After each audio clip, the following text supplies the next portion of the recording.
I'd rather we have a system and then modify it rather than hold ourselves to it, which is one advantage of this process, is that privatization had to sort of be the way it was and constantly was being refined, but really was aimed for self-destruct, whereas this just isn't necessarily. But tweaking is a thing that could be done, so long as you get the right objectives. And ideally, you'd empower GBR to make those changes itself without it having to go through legislation again. But anyway, okay, so GBR will be accountable for performance. Yes. Streamline regulatory framework. License will be independently enforced by the ORR. So the ORR will still be there. I have to say, lots of elements of that I don't see the point of. But anyway, the ORR could have a role if it was stepped out to pick up overall transport, and could be the body that regulates and holds transport authorities to account for achieving, I don't know, modal shift targets. That could be an interesting role for a reformed ORR. But anyway, among others.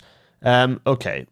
Yeah, we are clear that getting the best use of the network must be driven by the people who own and maintain it, those who can prioritise and adjust capacity in the best interest of all users of the railway. GBR will take on the decision-making responsibilities of overseeing access. So basically, it'll be taken away from the ORR, and then create the ORR. So the ORR will stop being able to say yes or no to open access. That'll go to GBR, which is the right thing to do. ORR will then become an appeals body. So if First Group, basically, ORR will become the First Group appeals office, and that makes some sense, I suppose, as this sort of, if we're going to continue to have open access in that way. And also relationship with freight, because that freight essentially acts as open access. So that makes some sense to position the ORR in that way. Okay, fine. Okay, yep, actually creating GBR. GBR will be a new organisation with a new culture and mindset from the very beginning. Derby will become the heart of our rail network as the home of GBR. Yeah, it remains to be seen what exactly that will look like. Okay. Yeah, I mean, arguably, Derby makes some sense in terms of the connectivity in all directions. That there is some sensible, there is some sensibleness to that. Fine. Sunny Barbados. Everyone will get used to Derby and travelling to Derby, which is fine. Putting passengers back at the heart of our railways. Fine. I have to say, it's not that I don't care about this stuff, but it's less critical to the structure overall. So I'll jump over that. Likewise, the fares and ticketing stuff, it's not that it's not important, but I'm probably going to jump over it because it's its own episode, frankly. So the fares and ticketing I'm going to jump through. Accessibility, however, is critical.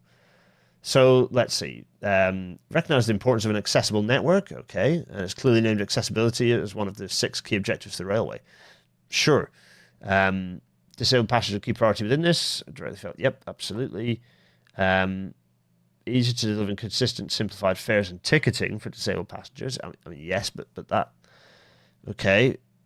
Greater reasons approach to decision procurement prioritisation. Okay. Future specifications for new rolling stock to better reflect the needs of disabled passengers. Okay, that's getting closer to the fact that ultimately disabled people want the physical changes to the railway system, not like ticketing and apps and stuff. It's just nice to have frilly stuff that, frankly, most disabled people will say, well, whatever, I just want to be able to actually use the system, and that requires the physical system to allow me to use it independently.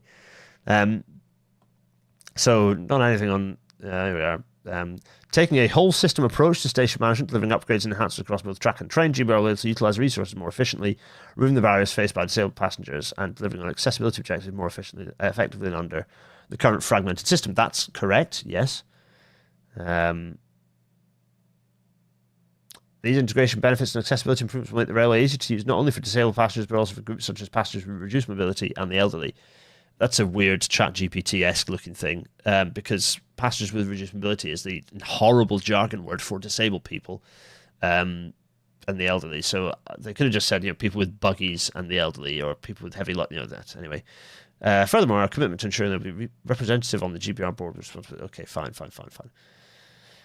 Legislative foundation for this accountability. It'll include a passenger and accessibility duty in primary legislation, which is a roll forward again from a roll back that happened under Hendy. Heidi Alexander has stepped forward and pulled that back to being a statutory duty, which is very important. Big win for various campaigning bodies, including the ABC, the Association of British Commuters. Good work to them.